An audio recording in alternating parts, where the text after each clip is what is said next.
candidates know they'll have to work hard to persuade voters that these elections matter.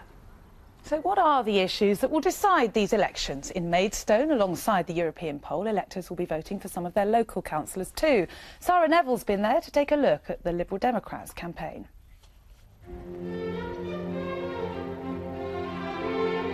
This undulating vineyard is nestled in the heart of Kent. From this picturesque spot near Maidstone, Richard Balfour Lynn produces around 100,000 bottles a year of award-winning sparkling wine. The business employs 18 local people and exports worldwide. Richard says Europe is a growth market for his company. We've grown significantly over the last 5 years in particular. And we're looking now to export, and we are indeed starting to export. And so export in Europe are terribly important to us going forward in the future. I think English wine is now making a renaissance, and people are beginning to recognise it as an independent wine-growing region. And people are interested in finding interesting wines from different areas. And so I think that now is a very good moment. Europe's important to us. If it sounds too good to be true, then it probably is. The Liberal Democrats too think we should be in Europe, and in April their leader Nick Clegg and UKIP's Nigel Farage went head-to-head in a TV debate, setting out their positions on the issue ahead of the European elections on May the 22nd. But polling day isn't all about the European vote. On the same day, 6 areas in the South East will also be voting in local elections. Less than 10 miles from this beautiful, tranquil setting lies the bustling commuter town of Maidstone. And when voters go to the polls in the local elections here later this month, the results could be interesting. The current Conservative council only need to lose 3 seats to relinquish overall control of the borough. And it's here that the Lib Dems hope to make their most significant gains. For the last 6 years, Maidstone has been in Conservative control. But it can't claim to be blue through and through. For a quarter of a century, up until 2008, the local authority was run by a Lib-Lab coalition. Now the Lib Dems say local people are looking for a change. But could UKIP pose a real threat to their chances? This is a pure two-horse race between the Liberal Democrats and the Conservatives. Labour don't even have a single councillor here. UKIP have made some progress around the coastal areas but don't really feature in Maidstone and the Weald. So the Liberal Democrats aren't worried about UKIP at all. At the last local election in 2012, the Conservatives won convincingly with 41% of the vote, while the Lib Dems came in behind with 26% and Labour in third place with 14% of the vote. UKIP took no seats and claimed just a 2% share. But this year the picture could be very different. For the first time, UKIP are fielding candidates in every ward. If they perform as well as they expect, Maidstone could have a hung council. Because it's so tight between the Conservatives and the Lib Dems, we have a real chance of actually holding the balance of power and hopefully bringing some common sense politics back to Maidstone. You think UKIP's in serious contention to be able to do that? I think we're in contention in just about every ward. The Liberal Democrats are optimistic about their chances. Traditionally, they do well in local elections, and they're hoping their pro-European position will resonate with voters in the South East. One political expert disagrees. For the Liberal Democrats, the issue is whether they can avoid a complete bloodbath. It is conceivable that the Liberal Democrats could leave these elections with no seats at all in the South East, conceivably with no MEPs representing any constituency in the United Kingdom. That's the worst case scenario, but it's not entirely impossible. Successful winemaking takes time and patience. It could be argued that there are similarities in politics.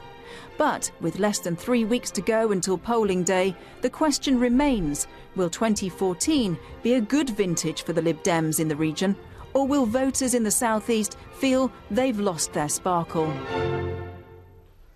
So, Catherine Vidder, you heard from Tim Luckhurst there. He's predicting a worst-case scenario, a bloodbath for your party. You must be really worried you're going to lose your seat in 3 weeks' Well, time. I haven't lost my sparkle, and I've been working very hard in the European Union and in the Parliament, and my voters know that.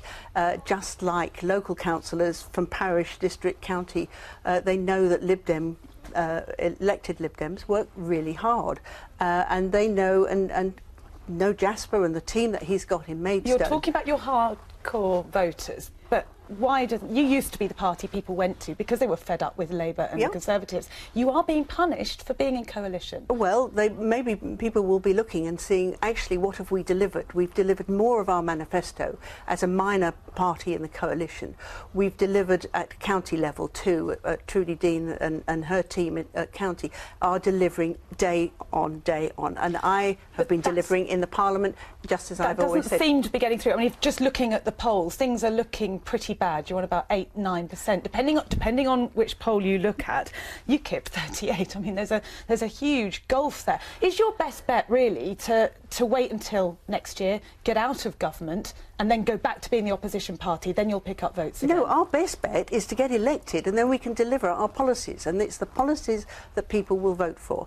In the European elections, it's a PR election, so every single vote, it's not the first past the post, every vote in that box contributes to electing Lib Dems and delivering our manifesto, the things that I stand for. I do a lot on the environment and I do a lot on people trafficking, and if that's what you want to continue, then you need to be voting for Lib Dems. But again, it comes back to this message, and the In campaign that you're running doesn't seem to be resonating with voters. Most of them are worried about immigration. Well, it does to the people and they will vote UKIP because they believe getting out of Europe is the only way of controlling immigration. There are a lot of people out there really concerned about the nationalistic stance that UKIP have done.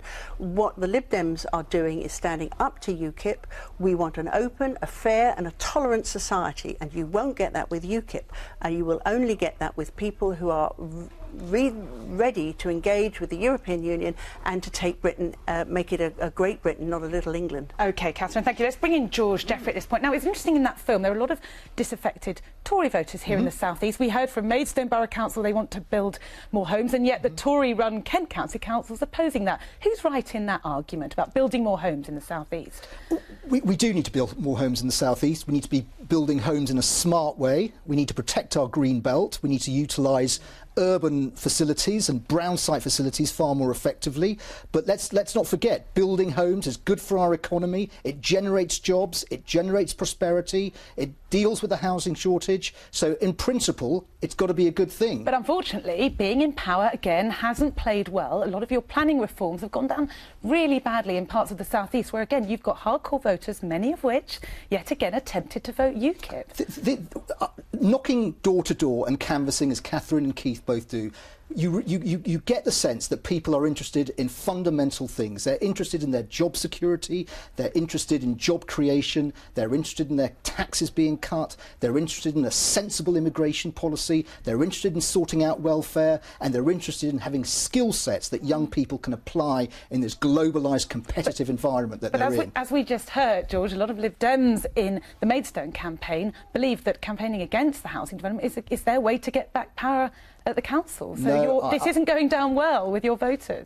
No, I think that Tory voters and voters in the South East appreciate the need to generate jobs, to create prosperity, to have a long-term economic strategic plan that will enable this country to go from strength to strength and get out of the morass that it was in over the last few years. OK, let's bring in Keith Taylor with a question about your party, because you've always attracted voters who are disaffected from the mainstream politics. Why aren't you picking up more votes at a time like this?